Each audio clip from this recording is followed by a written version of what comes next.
Shalom. Before I get into this lesson, I want to give all glory, honor, and praise to Yahweh, Bahashem, Yahweh Shai, Bahashem, Rakakadash. And I want to say double honors to the men that taught me this word. I want to give respect and honor to the brothers that's out here laboring, edifying, rightly dividing the word in truth and sincerity.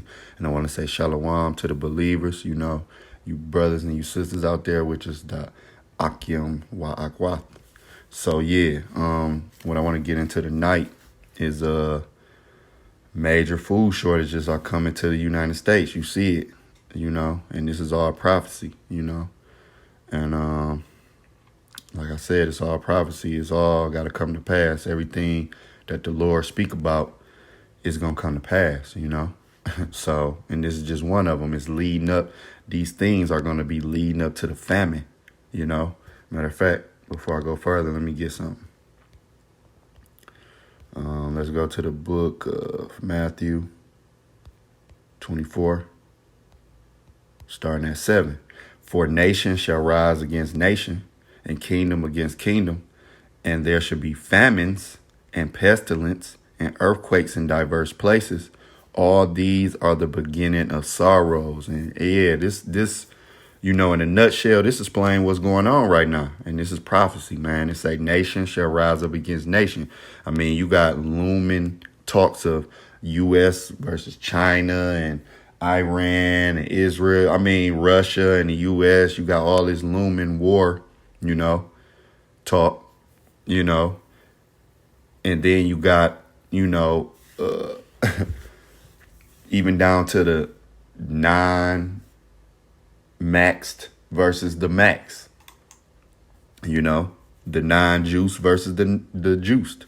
You got Proud Boys versus Antifa and BLM and all. You got class wars, race wars, and you're going to have all different type of wars that's going on. You got it going on right now, and kingdom against kingdom. Yeah, like I said, you got, Russia, U.S., China versus U.S. You got this again, and there should be famines. And the article I'm about to go into, this is going to lead up to the famine, man. Because, like I said, whatever the Lord speak is going to come to pass. And pestilence, and we already know what the pestilence, one of them are. You got the C-19, you got that Delta, you got, and earthquakes, and I mean little earthquakes, because you can do, you can research how to, you had that earthquake in Haiti, you got earthquakes over there in Asia and all that in diverse places. And also that earthquakes represents just commotion going on, with the people.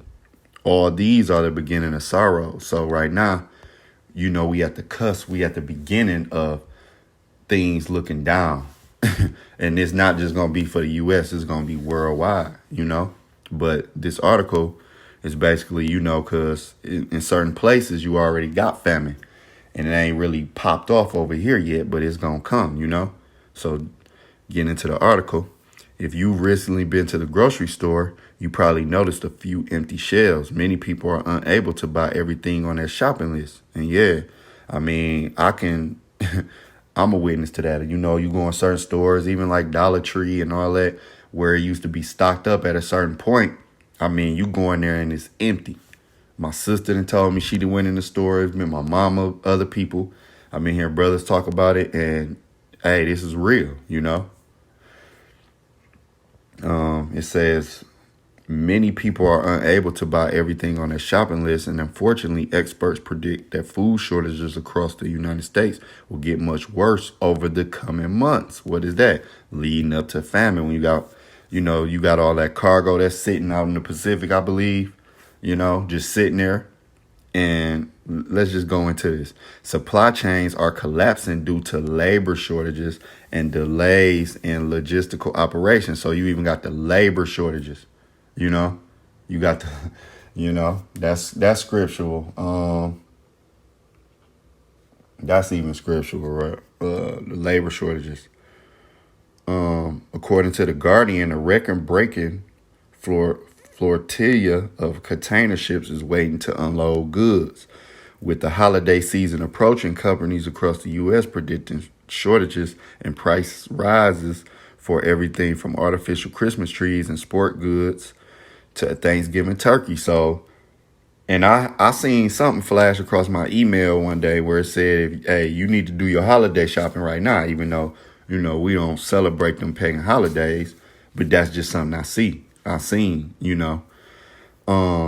Retailers warned that basics, including toilet paper, could once again be in short supply. So your basics, toilet paper, your paper towel, even probably, because people are going to be probably using that for toilet paper. Even your toothpaste, soaps, your necessities, basically, those going to come up short. Sure, container ships are responsible for getting food and other goods from other countries to the United States. But what about the products that are already in the U.S.? Sadly, worker shortages are still an issue, quoting an article published by CNBC. Yeah, and like I said, that's scriptural. About, wait, hold on. Bear with me 1 second. That's scriptural. Wait, hold on. No, that's second address.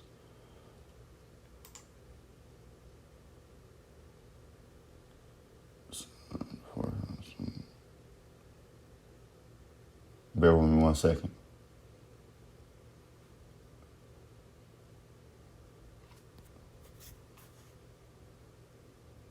Yup, and that's scriptural. So let me get something real quick. Slack you. Let me get something real quick. Let's go to now you see they said the labor, let's go back to it. As you can see, they said sadly worker shortages are still an issue, and that's due to you got people walking off, from the military, police, nurses, all types of jobs because they don't want to bow down to the mandates that, been thrown out here about how you got to take that juice, So that's attributing to the low workers, and then with this pandemic, that killed off some of the workers as well, So let me go to, let's go to Ecclesiastes 12. Start at 3. In the day when the keepers of the house shall tremble, and the strong men shall bow themselves, and the grinders cease because they are few, and those that look out the windows be darkened. So yeah, you see where it say the grinders cease because there are few. The grinding, you ain't, jobs. They people ain't gonna have no jobs. As it's saying. And let me get something else real quick. Let me go to second address, chapter 6, 22. And suddenly shall the sown places appear unsown, the full storehouses shall suddenly be found empty. And that's what you see right now. You see how the storehouses suddenly they empty, Just think about a couple years ago. You walked in the store and you was able to get, whatever you wanted, just at will. I don't care if you made a 3:00 morning run to Walmart. You was able to get whatever you wanted to get. And see right here, say the container ships off the coast of California don't have the longshoremen to unload them. See, that's a shortage. A shortage of truck drivers. That's another thing they've been talking about. The shortage of truck drivers, which bring the goods, into these stores. A problem that existed pre-pandemic, but one that has only worsened. So even before this pandemic, hey, it was already your problem, but now, it's just worse, man. And that's just the words. That's because Yahweh Shem Yahushua, he gradually does these things, And like I said, the prophecy speaking and what speak in the scriptures is gonna come to pass, no doubt. A shortage of truck drivers, a problem that existed pre-pandemic, but one that has only worsened since, means goods can't get from the ports to the warehouses to find their way to the retailers and consumers. See? So that's a big issue, man. And let's go into this video real quick. We have been reporting here on the dozens of cargo ships waiting off both coasts. Tonight, the warning about what's to come and what we're seeing in stores already. And the advice we heard for shoppers going into the holiday season. It got our attention today. Here's ABC's Kaylee Harton. Tonight, empty shelves lining. Look at that. What I just read. You see that? And suddenly shall the sown places appear unsown. The full storehouses shall suddenly be found empty. And what you see, man. Look at that. Hold on, bear with me because my phone acting a little slow right now. Man, come on. More stores nationwide. Some retailers complaining product shortages are becoming as bad as they were at the start of the pandemic.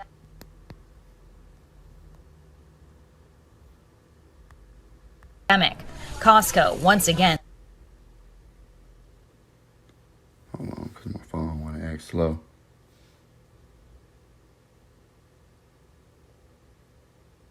Limiting purchases of toilet paper and paper towels. Yeah, I see my phone. It want to act slow right now. I want to get this video. I'm going to give it one more second to see. And then I'm going to just move on.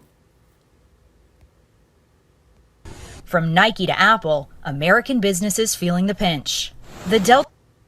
And see, as you say, they say the American business is feeling the pinch. You know, and it's only going to get worse. Because, you know, Yahweh Shem Yahushua, he has a beef with America for all the abominations that it's been doing. And it tell you in the scriptures that the sins has reached up to the heavens. You see what I'm saying? Esau, Edom, his sins have reached up to the heavens. America, Babylon, the great whore, sins have reached up to the heavens, man. And this is one of the things that the Lord is going to bring. And that's one of the scourges, famine, you know. Along with Delta other variant things. hitting Asian economies hard, meaning fewer goods are being produced. I'd get going right away. I mean, if you want something under the Christmas tree, the proverbial tree, you might want to start shopping now because it's going to take some time to get it delivered. COVID-19 disruptions causing a lack of workers at every part of the supply chain. Fewer dock workers and truckers means record bottlenecks of cargo ships off both coasts. Whether you're waiting on that couch you ordered to get delivered or maybe trying to get ahead of your holiday shopping, those goods might be stuck right here. Between the Port of Los Angeles and here in the Port of Long Beach, nearly 100 ships are out here just waiting for a place to dock. Dozens more stuck waiting off the ports in New York and New Jersey. With demand remaining strong, major retailers like Walmart and Target are even chartering their own ships in order to stock their shelves. David, there's such a bottleneck of ships in Southern California that they don't expect operations to get back to normal until at least early next year. David. Yeah, but we'll be watching this in the months to come. Kaylee, thank you. And best believe it ain't going to get better next year. It's only going to get worse. See? Let me see. Some more on this article. See, reading down, it says it's a massive shortage of aluminum. And while you might not initially care about a metal shortage, it has an enormous impact on many items in the grocery store. After all, soaps, soups, sodas, and many other products are packaged and sold in aluminum cans. Right, you can fruit, all of that, you know. All of this is a trickle-down effect. And that's because Yahweh Bashem Yahushua is a war tactician. And he know how to bring the pain, you know, to you Babylonians out there. You know, but one thing about it, you know, the believers, you know, we gonna be good, man. You know, that's why this is the time to repent and stay obedient, get built up in the spirit, be praying, fasting if you can, you know, being more obedient to the Lord, man, you know, following in his ways, you know, because you don't want to get caught out here with what he about to bring. Trust me, you don't want no smoke with what Yahweh Shem Yahushua is about to bring, because he's going to bring the pain. I mean, just think about it. You know, a famine, that's a horrible way to die. Even scripture tell you you rather die from the sword than famine. You know.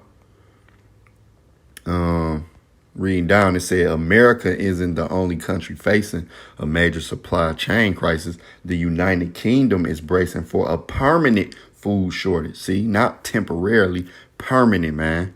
According to the reports published by the BBC, the UK shopper and consumer could have previously expected just about any product that they wanted to be on the supermarket shelf or in the restaurant all the time, said the Food and Drink Federation, FDF, boss Ian Wright. That's over, and I don't think it's coming back, man. See?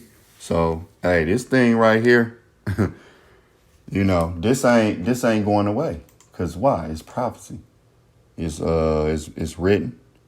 The word the Lord has spoke, you know, and when he speak, things gonna start happening. You know? Let me get this real quick. Like I said, Yahweh Shem Yahshua, he got a beef with this place. So, you know, it's about to go down. Bear with me 1 second. Let's go to the book of Ezekiel, chapter 5, starting at 16. When I shall send upon them the evil arrows of famine. Yeah, the evil arrows of famine, man. That's, in my opinion, that's probably one of the worst ways to die. And like I said, Yahweh Shem Yahushua is a war tactician, you know, and he know how to bust you people down. He know how to bust things down. And one of the things he gonna do besides that sword and the pestilence and the beast and all of that is famine. That's, I mean, like I said, to me, in my opinion, that's one of the worst ways to just die. I mean, I could think of other worse ways, but famine, because it's gradual. It's not overnight. You know, it take time for your body to die from famine. You got to sit there. You got to suffer through it, you know, which, again, Ezekiel 5 and 16, when I shall send upon them the evil arrows of famine, which shall be for their destruction, and which I will send to destroy you, and I will increase the famine upon you, and will break your staff of bread. See? See? And even reading down, so will I send upon you famine and evil beasts, and they shall bereave thee, and pestilence, and blood shall pass through thee, and I will bring the sword upon thee. I, the Lord, have spoken it. See? And what I tell you, when the Lord speak it, it's coming to pass. As you can see, this is not nothing me or nobody else is conjuring up. We just giving you the words of the Lord, man. We conveying the words of the Lord, you know? And what is it saying? 16. When I send upon them the evil arrows of famine, which shall be for their destruction. Them ships out in the Pacific just sitting there, and the truck drivers and the workers, labor shortage, it's all gonna lead up to famine. You know, it's all gonna lead up to the famine. Just like you know, in 2nd Ezra 6 and 22, it say, and suddenly shall the sown places appear unsown, and full storehouses shall be found empty. You know, that's leading up to the famine. So now what I want to do is, before I do that, I want to get something. Before I do that, I want to get something. Let's go to the book of Job. Let's go to the book of Job, chapter 5. And let's start at 20. In famine he shall redeem thee from death, and in war from the power of the sword. Thou shalt be hid from the scourge of the tongue, neither shalt thou be afraid of destruction when it cometh. At destruction and famine thou shalt laugh, neither shalt thou be afraid of the beast of the earth. So you see these scriptures, is, you know, they connect, and they letting you know it's going to be the sword, the beast. You're going to have war. You're going to have famine and pestilence. You know, those are the things that the Lord going to bring to destroy this place, you know, for all the abominations, you know. But I read that scripture because I want to get into something real quick. As it says in Job 5:22, at destruction and famine thou shalt laugh, neither shalt thou be afraid of the beast of the earth, right? And basically, let me get something else. Real quick. Let's go to the book of Isaiah. Let's go to 65. Let's start at 13. Therefore, thus said the Lord, power, behold, my servant shall eat, but ye shall be hungry. Behold, my servant shall drink, but ye shall be thirsty. Behold, my servant shall rejoice, but ye shall be ashamed. And yeah, like I said, all, the Lord people, that remnant, they're going to be taken care of, man.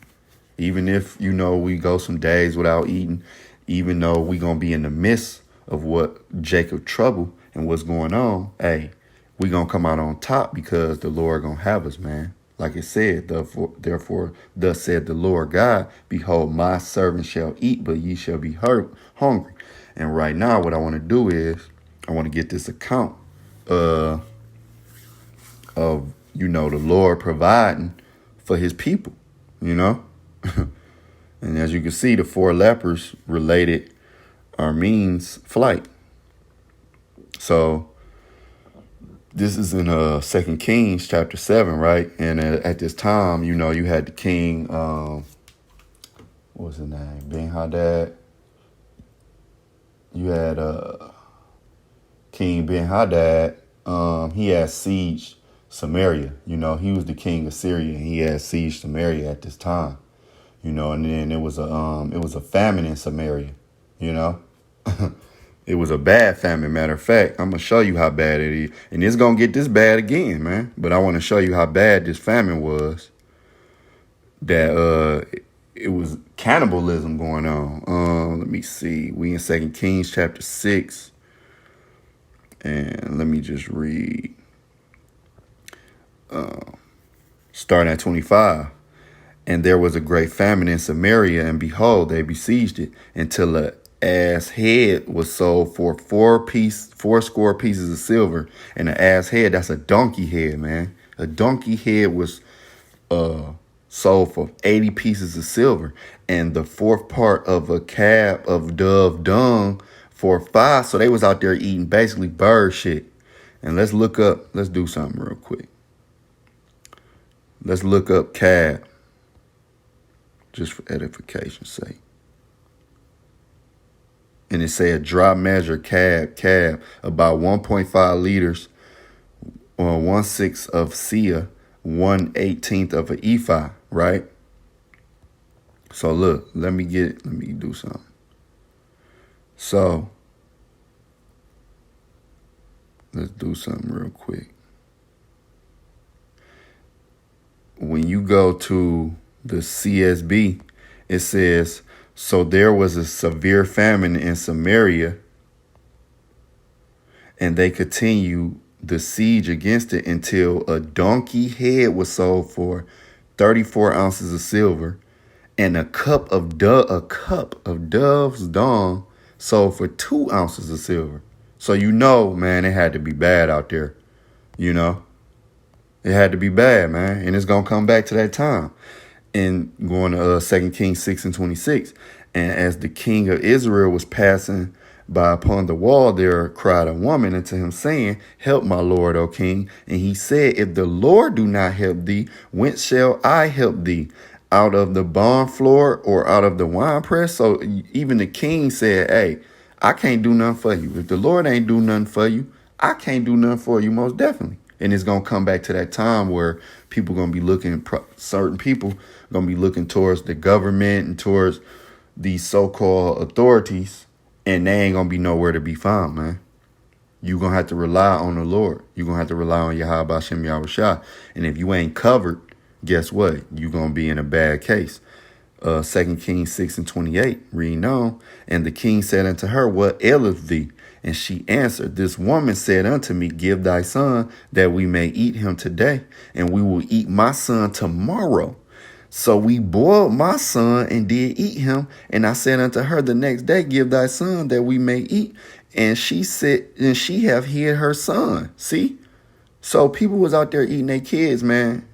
That's how bad the famine was at this time, man. You know, you know, we really can't grasp that because we never starved. You know, we done been hungry. Even if you done missed out on food a day, maybe two, you never been in a famine. You know, like I said, in my opinion, that's like probably top 5, top 3 worst ways to die, for real.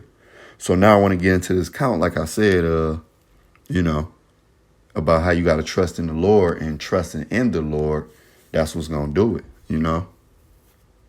Matter of fact, before I get into it, let me grab one more little precept. And I want to go to book of Ecclesiasticus, Sirach, chapter 2, starting at 10. Look at the generations of old and see, did ever any trust in the Lord and was confounded? Or did any abide in his fear and was forsaken? Or whom did he ever despise that called upon him? See, it said, look at the generations of old. And this is what I'm about to read, this account. This is going to be looking at the generations of old and seeing, did ever any trust in the Lord and was confounded? No, man. Nope. That's the answer. No. You know, even if you go to the 3 holy children, they trusted in the Lord. And then when they got tossed in the burning fiery furnace, they tossed 3. But then, you know, they said, hey, we see 4. Why? Because that was Yahweh Shem Yahweh Shai in there with them, protecting them. And when they came out that fire, hey, one single hair on their head burned. They ain't even smell like smoke, man. But let me get this account. 2 Kings chapter 7, starting at 3. And there were 4 leprous men at the entering of the gate. Now mind you, you know, it's a famine, okay? And there were 4 leprous men at the entering in of the gate, and they said one to another, why sit we here until we die? If we say we will enter into the city, then the famine is in the city, and we should die there. If we sit still here, we die also. Now therefore come and let us fall into the host of the Syrians. Like I told you, the king Ben-Hadad and the Syrians had besieged Samaria. Okay, now therefore come and let us fall into the host of the Syrians. If they save us alive, we shall live, and if they kill us, we shall but die. So as you can see, these guys, they had made a decision like, look, we sit here and die, or look, we can at least turn ourselves in and maybe stay alive, you know, probably get 3 hots in the cot or whatever. I don't know. But hey, if we live, hey, but if we die, we should die. So they made a decision like, look, man, hey, rather sit here and just basically starve or whatever. Hey, let's turn ourselves in and maybe we have a little hope, you know. And they rose, 2 Kings 7 and 5, and they rose up in the twilight to go into the camp of the Syrians. And when they were come to the uttermost part of the camp of Syrian, behold, there was no man there. For the Lord had made the host of the Syrians to hear a noise of chariots and the noise of horses, even the noise of a great host. And they said one to another, lo, the king of Israel have hired against us the king of the Hittites and the king of the Egyptians, and came upon us. So yeah, these host of Syrians, they thought the Lord, you know, they thought they thought the king of Israel, which at that time I believe it was who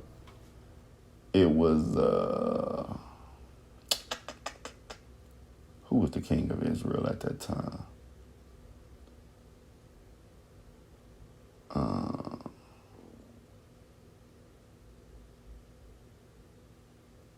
Was it? It wasn't Jehoshaphat, was it? Hold on. Give me 1 second. Bear with me.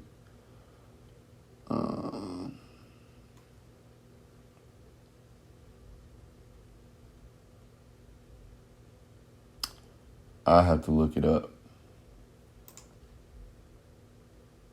Who was the king of Israel at that time?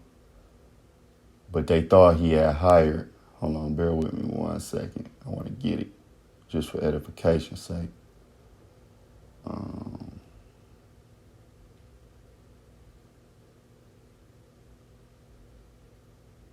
I think it was King Jehoram.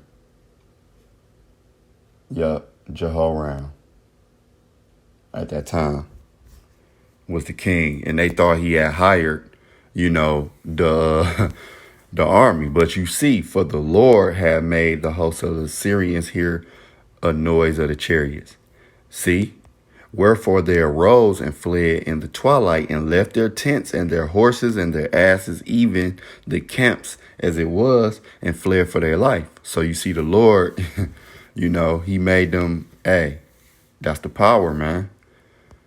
Reading down at 8. And when these lepers came to the uttermost part of the camp, they went into one tent and did eat and drink, and carried thence silver and gold and raiment, and went and hid it, and came again and entered into another tent, and carried thence also, and went and hid it. See?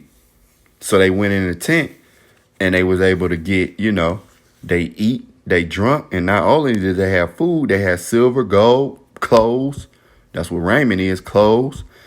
And then they went into the other tents. And when you read later down, they went and they went to the king and told him, and, they was able to, because Elisha the prophet had already prophesied that this was going to happen. He had told him that. But, the king's man, he didn't believe. But that's just the account I wanted to get, where the Lord come through for his people, man. As you can see, for the Lord of hosts. For the Lord had made the host of the Syrians to hear a noise of the chariots, a noise of horses, even the noise of a great host. You see? And that takes you back to Ecclesiastes 2:10. Look at the generations of old and see, did ever any trust in the Lord and was confounded? Because Elisha the prophet had told them, that food was going to come. See? Or did any abide in his fear and was forsaken? No, because when you got a healthy fear of Yahweh Shem Yahushua, and you following what his law, statutes, and commandments, and you trust in him, guess what? You ain't going to be forsaken. Or whom did he ever despise that called upon him? So, even Daniel in the lion's den, what happened there? Did he get eat? No, did he get ate up by the lions? No, a lion ain't touch him. Like I said, going back to the three holy boys, Shadrach, Meshach, and Abednego, they ain't smell like smoke. They ain't get touched, man. So that's just, I wanted to get into this lesson and round it off with,